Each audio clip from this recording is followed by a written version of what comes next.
So what I'd like you to just help me understand, is how does one make it work with an 8 boss? What are the kind of do's and don'ts? What has worked for you, and what have you noticed not working for you, and potentially what's not worked with other people, where you've seen people mess it up? I find what works very well with an 8 boss is firstly, or I should say the outcome is working as a team. So whenever I have an idea, I would first run it past my 8 boss. But it's not a very long email. I get to the point very quickly. It's not warm and fuzzies. It would be bullet points very often, which I find very nice. It's a short, powerful email in which I say, this is what I think. And I always ask my 8 boss for input and for suggestions before I do anything. It's not asking for permission. It's a subtle difference between asking for permission or me not having leadership abilities. It's rather, this is what I want to do. What are your thoughts?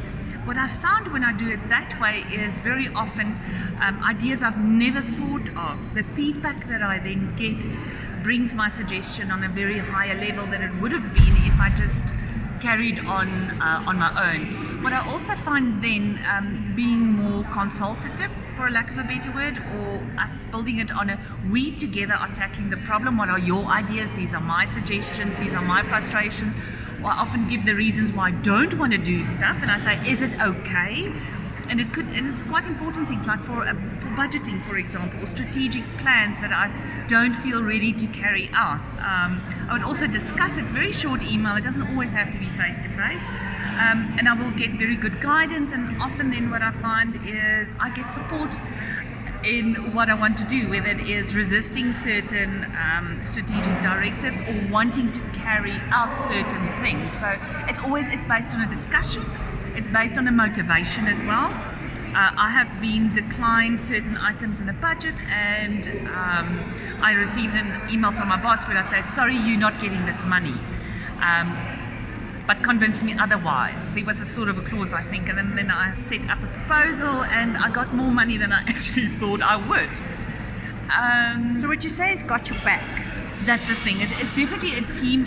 I feel it's us against the world, so to speak. No, he's got my back, definitely, yeah. I've also had staff performance issues, and that I felt needed to be a face-to-face discussion. I find 8's very open to being a little bit hijacked, but I don't do it often. So it was after a meeting, and I knew this couldn't be put in a short and powerful email. So I kind of hijacked my 8 boss straight after a meeting.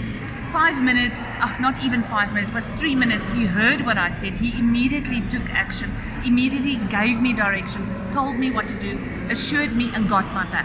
And that made a huge difference, because that staff member then later on went to my 8 bosses and wanted to raise the issue, and he basically stood up for me, and it was then us against the problem. But what is really, yes, not the person. No, it's us against the problem always, or us against the challenge. Or he would ask me also, can I make these changes? And I feel just the fact that he's asked me, and it's big strategic stuff that I really can't say no to in any case. I know you could say that it was a symbolic asking me whether it is okay if he implements these changes, and I felt the same way because he asked me.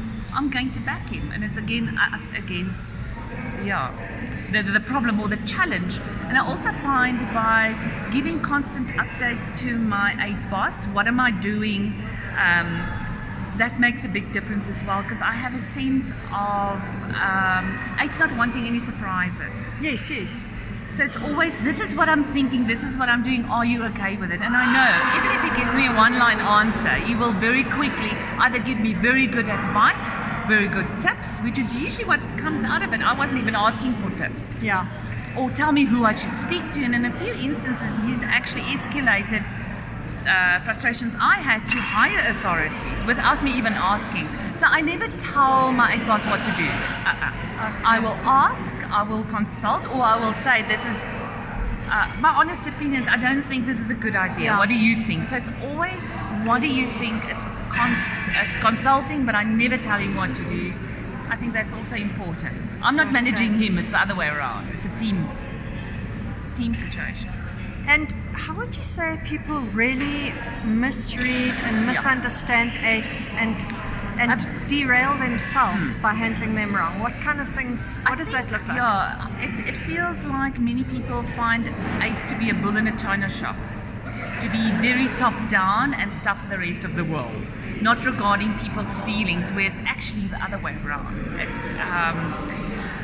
Eights do consider people's feelings and the impact thereof, and I think that's why they're so good with leading and persuading. It's because they've thought of all the yes buts and what if nots. What did you ask? Yeah, so people go wrong. They find eights they don't like the pace of change that eights can bring about. They find it discomforting, but that's for people who don't like change. Eights. I've been in meetings with my eight boss where he's been so persuasive and to the point that at the end of the meeting everybody was sitting there and didn't know what hit them, but they knew it was good, but they didn't know why. And afterwards they were like, okay, but hang on, this is like a major change that he proposed, but he did it so calmly and logically that you didn't know what was hitting you. And I thought that was smooth. The ripples only came afterwards. But it's good because we need change agents in organization, and that is, I think, what's amazing about AIDS.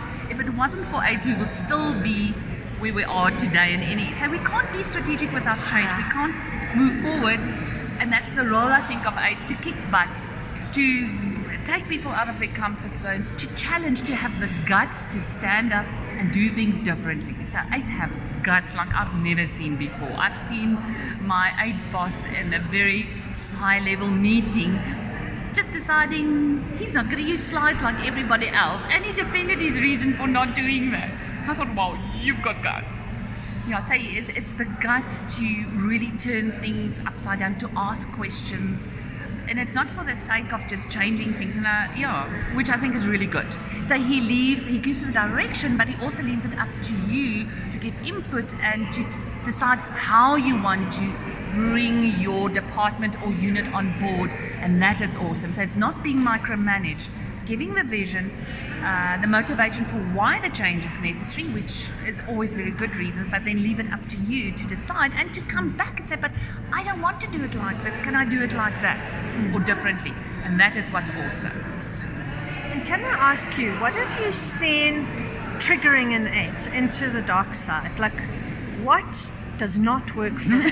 Being negative, moaning, complaining for the sake of complaining, being rigid, set in your ways, coming up with an excuse first before seeing the possibility, being a victim.